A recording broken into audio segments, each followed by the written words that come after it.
All right, guys, let's go ahead and try something new. See how this works. All right, we have Mark Scott. Can everybody see Mark? Hear Mark okay? How's everything looking, guys? Hey, how you doing, man? Hey, how you doing? How you doing? Good to see you. Same here. All right. So yeah, so you hit me up on Instagram. So I guess was it you and your son that were out on the lake? Oh, just a minute, Brian. I got double talk. Oh, okay. Oh yeah, you have to turn off YouTube and just use the just have this one screen on with just us on it. And then that'll get rid of that Yes, it was. crosstalk. Yeah, yeah, we were both off there. You got it? Okay. All right. Everything sounded good for you now? Okay, I'm trying to turn off YouTube. All right. There we go. All right. Just bear with us, guys. This is our first time bringing somebody up. So let's just try to get all the little everything dialed in. All right. Okay, I think I got you, Brian. All right, there we go. There we go. All right. Appreciate you joining the live stream. Those were some nice video shots that you had on that you sent to me on Instagram. And I also saw that you were on Facebook. You're in like a Facebook group and put some information in there also. Right. Okay.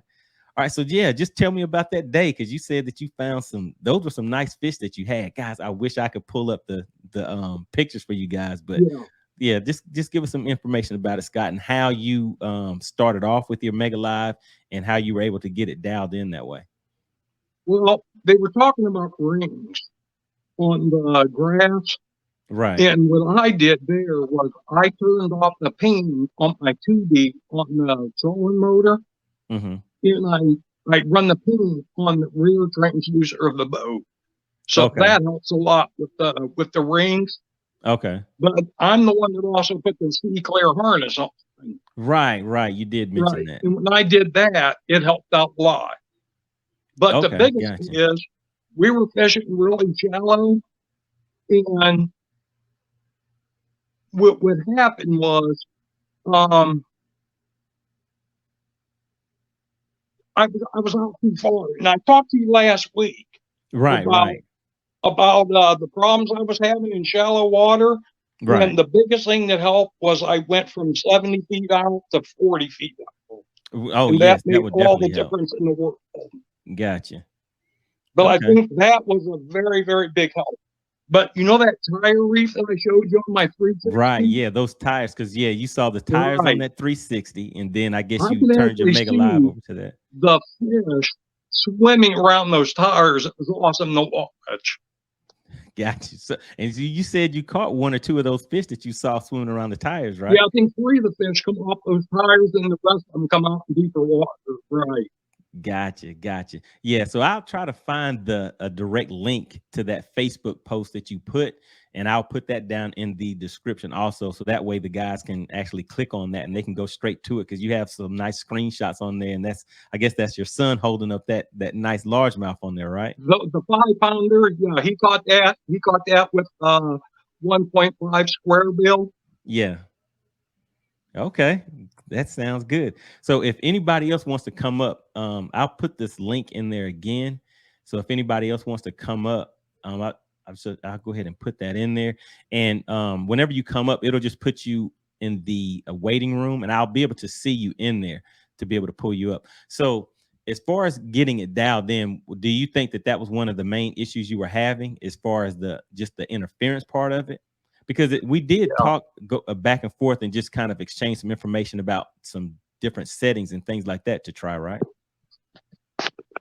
I think the big for me, I truly believe that Seaguar harness straightened everything out for me. Oh, okay. Well, hey, that is definitely good to know. So what is the price of that? Because some people were saying that it was kind of expensive. Between $300 and $400. Yeah, I got you. So that's why they were saying that. Me and my son were both talking about this. Yeah. You stop and think about it. You got $10,000 sitting on the front of your bass boat.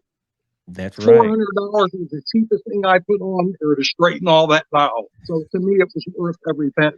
Oh yeah, I mean, because once you get out there, really in the end, it's all about your time management and what type of Right, results that you want on the lake. Because especially if you're a tournament fishing and you have some money on the line, then hey, you gotta spend a little money to make some money sometimes. And if you're out there fun fishing, I mean, maybe you're out there like you were with your son or with your right, grandkids or something like that. So you want to make that experience the best that you can to get the most out of it. And so for me, with us being in a in a form or a format like this, where we can actually share information, it's about, to me, making sure that everybody else is out there getting the best, making the best out of the time that they right, have out on the water. Because hey, I mean, right, some guys, the most that they can get out of it is watching us, because they may have some type of health issues and things like that. And so I have some subscribers, that may have some health issues, and they're not able to get out on the water. So they're kind of living vicariously through us. So right. let's go ahead and do the best we can, give them a good show, guys, and share our good experiences. And then, they're like, man, I had a time like that too. And it's just a good time for everybody. Now, Ryan, I will tell you, my sensitivity was at 20, where you told me to put it. Okay. My contrast was at 6. My dynamic contrast was at 2. Right. And my noise rejection was at 0. Okay, noise rejection is 0. Okay, yeah. So I haven't Right. really played around with the noise rejection too much, but yeah, that's something definitely to look into.